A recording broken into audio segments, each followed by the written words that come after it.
Pemprov Sumsel akan kembali menggelar kegiatan retret Laskar Pandu Satria untuk pelajar bermasalah di Sumatera Selatan selama 10 hari, mulai dari tanggal 5 hingga 14 November 2025.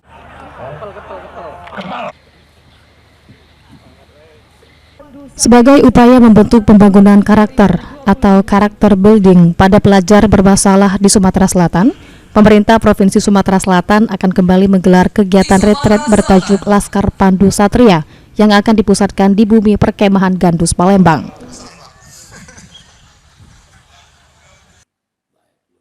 Asisten 1 Bidang Pemerintahan dan Kesejahteraan Masyarakat Provinsi Sumatera Selatan, Sunarto, mengatakan kegiatan retret kedua nantinya akan melibatkan 100 pelajar bermasalah yang akan dilaksanakan selama 10 hari dari tanggal 5 November hingga 14 November 2025. Pada kegiatan retret, setiap peserta akan diberikan berbagai materi dari narasumber untuk mendidik kedisiplinan dan karakter pelajar.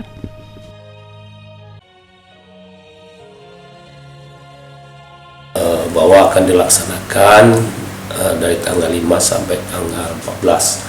Jadi pelaksanaan di bumi perkemahan di Gandus.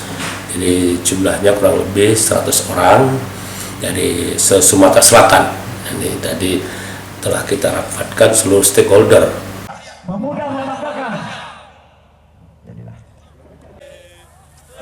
Setiap peserta nantinya harus memenuhi beberapa persyaratan, diantaranya mendapat persetujuan tertulis dari orang tua atau wali, sehat secara jasmani dan rohani, serta bersedia mengikuti seluruh rangkaian kegiatan secara penuh. Eki Saputra, PAL TV.